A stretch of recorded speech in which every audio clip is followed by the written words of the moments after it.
Hello viewers, welcome back to English Teacher channel. This is Manu. இன்னைக்கு நம்ம class எடுக்க போறது கிடையாது. இன்னைக்கு என்னோட YouTube சேனலோட ஃபர்ஸ்ட் இன்கம் தான் நம்ம பார்க்க போறோம். இந்த YouTube சேனலை ஆரம்பிக்கிறதுக்கு நான் என்னென்ன பண்ணனேன், எவ்வளவு ஸ்ட்ரகிள் அனுபவிச்சேன், இதனால எனக்கு என்னென்ன கிடைச்சது அப்படிங்கறத பத்தி தான் நம்ம இன்னைக்கு பார்க்க போறோம். அதுக்கு முன்னாடி என்னோட சேனலை நீங்க ஃபர்ஸ்ட் டைம் பார்க்கறீங்க இல்ல Subscribe பண்ணாம பார்த்துட்டு இருக்கீங்க அப்படினா Subscribe பண்ணிக்கோங்க. பக்கத்துல இருக்க பெல் ஐகானை கிளிக் பண்ணிக்கோங்க. ஃபாலோ பண்ணாதவங்க ஃபாலோ பண்ணிக்கோங்க. இப்போ யூடியூப் சேனலோட இன்கம் பார்க்கறதுக்கு முன்னாடி என்ன பத்தின ஒரு இன்ட்ரோடக்ஷன் நான் சொல்லிடுறேன். என்னோட பேர் வந்து மனோன்மணி. என்னோட நேட்டிவ் பிளேஸ் என்ன அப்படின்னா ஸ்ரீவில்லிபுத்தூர் பக்கத்தில் உள்ள ஒரு குக் கிராமம் தான். மம்சாபுரம்னு ஒரு ஊர் இருக்கு. அந்த ஊர்ல உள்ள ஸ்கூல்ல தான் நான் என்னோட ஸ்கூலிங்கே முடிச்சேன். ஸ்ரீவில்லிபுத்தூருக்கு ராஜபாளையத்துக்கு ரொம்ப தூரம் கிடையாது, ஒரு 10 கிலோமீட்டர் தான் டிஃப்ரெண்ட். ஸோ இது ரெண்டுக்கு நடுவில் தான் என்னோட ஊர் இருக்குது. ஸோ என்னோட காலேஜ் எல்லாம் முடிச்சது ராஜபாளையத்தில். ஸ்கூலுக்கு போகும்போது இந்த மிட்டாய் கடையெல்லாம் ஆர்வமாக பார்க்குற 90s கிட்ஸில் நானும் ஒருத்தி. ஸோ இந்த ஸ்கூலுக்கு போகும்போது பார்க்குற அந்த கடைகள்லாம் பார்த்தோம்னா ஃப்யூச்சரில் நம்மளும் இந்த மாதிரி கடை வைக்கணும் அப்படிங்கிற ஒரு ஆர்வம் இருந்தது. அடுத்து ஸ்கூலிங் 12th வரைக்கும் முடிச்சுட்டேன். நான் 12th முடிச்சு வெளியே வரும்போது நான் எடுத்துக்கிட்ட ரெவல்யூஷன் என்ன அப்படின்னா, அடுத்து நம்ம எது படித்தாலும் அதில் இங்கிலீஷ் சப்ஜெக்ட் மட்டும் இருக்கக்கூடாது, மற்ற எந்த சப்ஜெக்ட் இருந்தாலும் கவலை இல்லை அப்படின்னு தான் நான் ஸ்கூலிங்கை முடிச்சதுக்கப்புறம் யோசித்தேன். ஆனால் காலேஜில் சேர்க்கும்போது எங்கள் அப்பா டிக் பண்ண சப்ஜெக்ட் என்ன அப்படின்னா BA இங்கிலீஷ் லிட்ரேச்சர். அதை பார்த்ததுமே எனக்கு தூக்கி வாரி போட்டுடுச்சு. 12th வரைக்கும் எனக்கு ரொம்ப டஃப்பாக இருந்தது இந்த இங்கிலீஷ் தான். ஏன்னா இங்கிலீஷ் மிஸ்ட்டை தான் நான் அடிக்கடி பனிஷ்மெண்ட் வாங்குவேன். கிட்டத்தட்ட ஒரு அவுட்ஸ்டாண்டிங் ஸ்டூடெண்ட் சொல்லுவாங்க இல்லையா, கிளாஸ்க்கு அவுட்டில் தான் நான் எப்போவுமே அதிகமாக இருப்பேன், பனிஷ்மெண்ட்டும் அதிகமாக வாங்குவேன். அப்புறம் இதுக்காகவே நான் தனியாக கிராமர் கிளாஸ்க்கு போய் தான் நான் இங்கிலீஷில் மார்க்கே ஸ்கோர் பண்ணேன். BA இங்கிலீஷ் லிட்ரேச்சரை கிளிக் பண்ணியிருக்காருன்னு சொல்லி எனக்கு ஒரு பயம் வந்தது. அப்புறம் எங்கள் அப்பாட்ட கேட்டேன், அப்பா நான் பிஸ்னஸ் ஓரியன்டாக ஏதாவது எடுக்கிறேன், எனக்கு இந்த BA இங்கிலீஷ் லிட்ரேச்சர் வேண்டாம் அப்படின்னு சொல்லி சொன்னேன். அப்போது எங்கள் அப்பா வந்து ஒரே வார்த்தையில் சொன்னார், எடுக்கிறதா இருந்தால் BA இங்கிலீஷ் லிட்ரேச்சர் எடு, இல்லை அப்படின்னா 4 மாடு வாங்கி தரேன், அதை மேய்ச்சிக்கோ அப்படின்னு சொல்லி சொன்னார். அப்போ யோசித்தேன், 4 மாடா இல்லை BA இங்கிலீஷ் லிட்ரேச்சரா அப்படின்னு யோசிக்கும் போது மாடுக்கு லிட்ரேச்சர் எவ்வளவோ பரவாயில்ல அப்படின்னு சொல்லிட்டு அதுலேயே ஜாயின் பண்ணிட்டேன். ஸோ அதுலேயே 3 வருஷம் அப்படியே போயிடுச்சு. அப்புறம் B.Ed அதில் 1 வருஷம் போயிடுச்சு. B.Ed முடிச்சதுக்கப்புறம் ஒரு 2 வருஷம் ஒர்க் பண்ணிக்கிட்டே MA முடிச்சிட்டேன். மேரேஜ்க்கு அப்புறம் கேரிங் ஆனதுனால அப்படியே அதுலேயே 3 வருஷம் போயிடும். அப்புறம் திரும்ப இன்னொரு பேபி வரும்போது கிட்டத்தட்ட நம்மளுக்கு 5-6 வருஷம் கண்ணை மூடி முடிச்ச மாதிரி எல்லாமே டக்கு டக்குன்னு முடிஞ்சிடும். திரும்பி பார்க்கும்போது 6 வருஷம் நம்ம என்ன பண்ணோம் அப்படின்னா, 6 வருஷம் நமக்காக நம்ம என்ன பண்ணோம் அப்படின்னு கேட்டால் ஒன்றுமே இருக்காது. எல்லாமே ஹஸ்பண்டுக்காக குழந்தைகளுக்காக இப்படியே தான் நம்ம பண்ணிக்கிட்டு இருந்திருப்போம். அப்போது என்னோட ஹஸ்பண்டுக்கு தெரிஞ்சவங்களாம் என்னை பார்க்கும்போது செல்வத்தோட ஒய்ஃபு அப்படின்னு சொல்லி சொல்லுவாங்க. அதுவே எங்கள் பாப்பாவுக்கு நான் ஸ்கூலுக்கு போனேன்னா நிஷா அம்மாவா அப்படின்னு சொல்லி கேட்பாங்க. எனக்கு இதெல்லாம் கேட்டு கேட்டு அப்போ நம்ம யார் அப்படிங்கிற மாதிரி எனக்கு தோண ஆரம்பிச்சிடுச்சு. பக்கத்து வீட்டில் உள்ளவங்க நிஷா தீக்ஷா அம்மா தானே அப்படின்னு கேட்பாங்க. அப்புறம் வெளியே போனோம்னா செல்வம் ஒய்ஃப் தானே அப்படின்னு கேட்பாங்க. அப்போ ஒய்ஃபுங்கிறது ஞாபகம் இருக்குது, ஒரு மதர்ங்கிற கேரக்டர் நம்மளுக்கு வருது. அப்போ நம்ம கேரக்டர் என்ன அப்படிங்கிறது எனக்கு ஒரு பெரிய கேள்விக்குறியாகவே இருந்தது. அப்போ நம்ம என்ன பண்ணிக்கிட்டு இருக்கோம், ஏதாவது நம்ம பண்ணணும் அப்படிங்கிற ஒரு எண்ணம் இருந்துச்சு.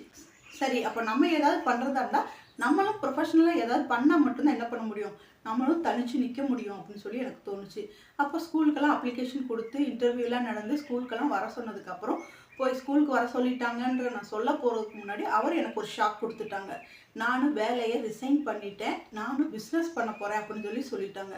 அது எனக்கு பெரிய இடியாக இருந்தது. இப்போ 6 வருஷம் முடிஞ்சு இப்போ தான் நான் புதுசாக ஒரு வேலையில் போய் ஜாயின் பண்ணலான்னு நினச்சிட்டு இருக்கேன். திடீர்னு இவர் இப்படி சொல்கிறாரு அப்படின்னு சொல்லி தோணுச்சு. அப்புறம் வேலைக்கு போகிறதா இல்லை இவர் பிஸ்னஸ்க்கு ஹெல்ப் பண்ணுறது, ஏன்னா எங்களுக்கு பிஸ்னஸ் ஓரியன்டாக யாருமே கிடையாது. எங்கள் ஃபேமிலிஸும் சரி, எங்களுடைய சரௌண்டிங்ஸும் சரி, யாருமே பிஸ்னஸ்ன்ற ஒரு இது கிடையாது. எல்லாமே படிக்கணும், கவர்மெண்ட் வேலைக்கு போகணும் அப்படிங்கிறது மட்டும்தான் எங்களோட எய்மாகவே இருக்குமே தவிர பெரும்பாலும் இந்த பிஸ்னஸ்ங்கிறதெல்லாம் கிடையவே கிடையாது. திடீர்னு ஒரு பிஸ்னஸ்ங்கும் போது எனக்கே ஒரு மாதிரி தூக்கி வாரி போட்டுடுச்சு.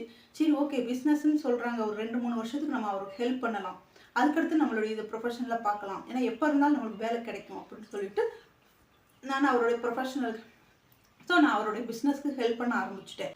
அவரோட பிஸ்னஸில் அவர் ஸ்டெப் பை ஸ்டெப்பாக முன்னேறி அவர் இப்போ ஒரு நல்ல பொசிஷனில் இருக்கார். இப்போ வரைக்கும் நான் அவருக்கு ஹெல்ப் பண்ணிக்கிட்டு தான் இருக்கிறேனே தவிர எனக்கு தனியாக ஒரு ப்ரொஃபஷனல் இல்லை.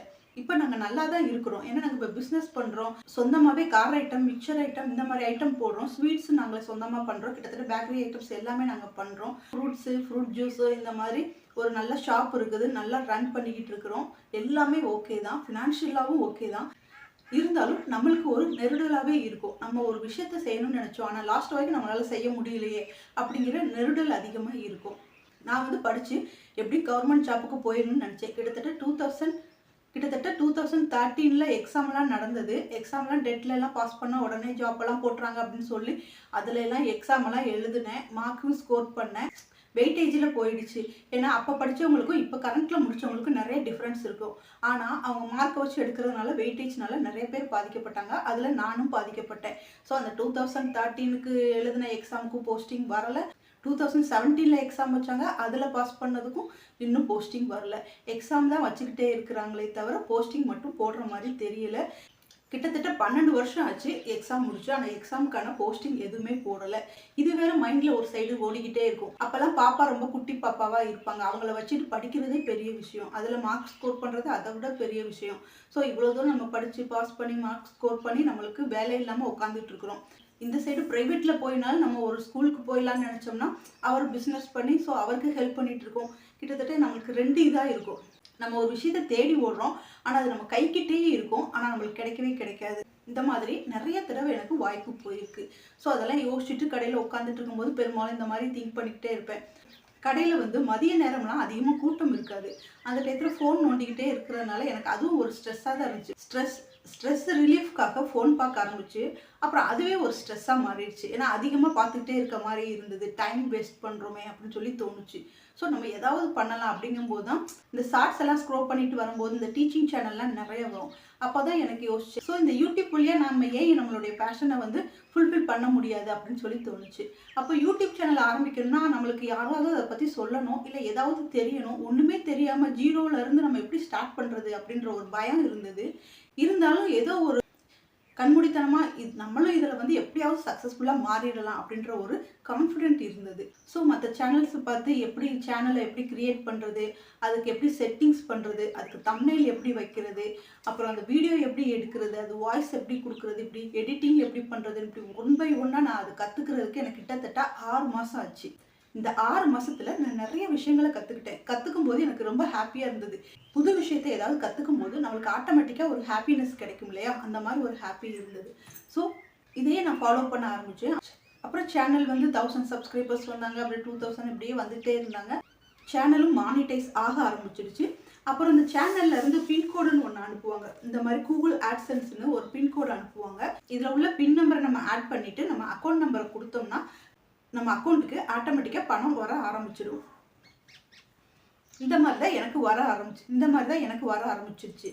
நான் கடையில் உட்காந்துருக்கும் போது இன்னொன்று யோசிப்பேன். என்ன அப்படின்னா, நான் சின்ன வயசில் ஏதாவது ஸ்நாக்ஸ் கடை மாதிரி ஒன்று ஆரம்பித்து உட்காந்து சாப்பிடணும் அப்படின்னு சொல்லி சின்ன வயசில் யோசித்தேன். ஆனால் அதே மாதிரி தான் இப்போ எனக்கு நடந்துக்கிட்டு இருக்குது. நான் பெரும்பாலும் யூனிவர்ஸை ரொம்ப நம்புவேன். நம்ம எது நினைக்கிறோமோ அதுதான் கிடைக்கும் அப்படின்னு சொல்லி சொல்லுவாங்க. சின்ன வயசில் நினச்சது ஆனால் இப்போ எனக்கு நடந்துக்கிட்டு இருக்குது. கணியன் பூங்குன்றனார் கூட சொல்வார் இல்லையா, தீதும் நன்றும் பிறர் தர வாரா. நம்ம லைஃப்பில் நடக்கிற எல்லா விஷயத்துக்கும் நம்ம தான் மூல காரணம். நம்ம இல்லாமல் ஒரு விஷயம் நம்மளை நோக்கி வராது. ஸோ நம்ம எதை ஈர்க்கிறோமோ அதுதான் நம்மளுக்கு கிடைக்கும் அப்படின்னு சொல்லி சொல்லுவாங்க. என்னோட சேனல் மானிட்டைஸ் ஆகிறதுக்கு 1 இயர் ஆச்சு. ஓகே, பாயிண்ட்டுக்கு வர யூடியூப் சேனல்லேருந்து எனக்காக வந்த வருமானம் என்ன அப்படின்னா, இதுதான் எனக்கு வந்த அமௌண்ட், என்னோட ஃபர்ஸ்ட் பேமெண்ட். இந்த பேமெண்ட் அளவில் சிறுசாக இருந்தாலும் எனக்கு சந்தோஷத்தில் ரொம்ப பெருசாக இருந்தது. ஏன்னா இது நான் கல்யாணத்துக்கு அப்புறம் நானே சொந்தமாக ஒரு விஷயத்தை ட்ரை பண்ணி அதன் மூலம் கிடைச்சிது. அதனால் இது நான் ரொம்ப ஹாப்பியாக ஃபீல் பண்ணுறேன்.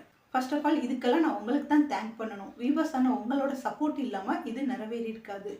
உங்களுக்கு ஏதாவது டேலண்ட் இருக்குது, இல்லை உங்களுக்கு ஏதாவது விஷயங்கள் தெரியும் அப்படின்னா, இல்லை அரைகுறையாக தெரியும் அப்படின்னா கூட நீங்கள் என்ன பண்ணுங்கள், ஒரு சேனல் ஆரம்பிங்க. இல்லை ஏதாவது அரைகுறையாக தெரிஞ்சால் கூட அதில் நீங்கள் போயிட்டீங்கன்னா அதில் முழு விஷயங்களையும் கற்றுக்க ஆரம்பிச்சுடுவீங்க. ஸோ உங்களுக்கும் ஏதாவது ஆம்பிஷன் இருக்கலாம், உங்களுக்கு ஏதாவது பேஷன் இருக்கலாம், அது நிறைவேறாமல் இருக்கலாம். நிறைவேறாத ஆசைகள்லாம் நிறைவேற்றுறதுக்கு இது ஒரு நல்ல பிளாட்ஃபார்ம். ஸோ இதை நீங்கள் பயன்படுத்திக்கோங்க. இது கேர்ள்ஸாக இருந்தாலும் சரி, ஜென்ஸாக இருந்தாலும் சரி, எல்லாத்துக்குமே யூஸ்ஃபுல்லாக இருக்கும். நீங்கள் ஹவுஸ் ஒய்ஃபாக இருந்தீங்க அப்படின்னா உங்களுக்கு டைம் கொஞ்சம் அதிகமாக கிடைக்கும். ஸோ நீங்கள் அதை நல்லா யூட்டிலைஸ் பண்ணிக்கலாம். ஒரு நாளைக்கு 2 மணி நேரம் 3 மணி நேரம் ஸ்பெண்ட் பண்ண முடிஞ்சாலே கண்டிப்பாக நீங்களும் ஒரு யூடியூப்பில் சக்ஸஸ்ஃபுல்லாக ஆளாகலாம். ஆனால் எடுத்தவொடனே எனக்கு பணம் வரணும் அப்படின்னு கேட்டால் கண்டிப்பாக இது நடக்கவே நடக்காது. யூடியூப் சேனலை பொறுத்தவரை இது சாத்தியமே இல்லாத ஒன்று. நீங்கள் உங்களுடைய பேஷனை இல்லை உங்களுக்கு பிடிச்ச ஒரு விஷயத்த செய்கிறதுக்கு அவங்க பணம் கொடுக்குறாங்க. நீங்கள் செய்கிறதுலையே உங்களுடைய குறிக்கோள் இருந்தது அப்படின்னா, அதுலேயே நீங்கள் ஃபோக்கஸ் பண்ணீங்க அப்படின்னா அது ஆட்டோமேட்டிக்காக வந்துட்டுருக்கோம். அதை பற்றி நீங்கள் யோசிக்கவே வேண்டாம். உங்களுடைய தெரிஞ்ச விஷயங்கள், உங்களுக்கு பிடிச்ச விஷயங்களை செய்கிறதுக்கு ஒரு நல்ல பிளாட்ஃபார்ம். ஸோ இதை நீங்கள் பயன்படுத்திக்கோங்க. நான் தயங்கிக்கிட்டே இருந்தேன் இதை ஸ்டார்ட் பண்ணுறதுக்கு. ஏன்னா சோசியல் மீடியானாலே ஒரு பயம் இருந்துக்கிட்டே இருக்கும் எல்லாருக்கும். ஏதாவது தப்பாக ப்ரொஜெக்ட் பண்ணிடுவாங்களோ, ஏதாவது ஆகிடுமோ அப்படின்னு சொல்லி ஒரு பயம் எல்லாருக்குமே இருந்துகிட்டு இருக்கோம். இப்போ அந்த பயமே தேவையே இல்லை. நீங்கள் போல்டாக உங்களுடைய விஷயங்களை செய்யலாம். So do it Rocky. Thank you for வாட்சிங்.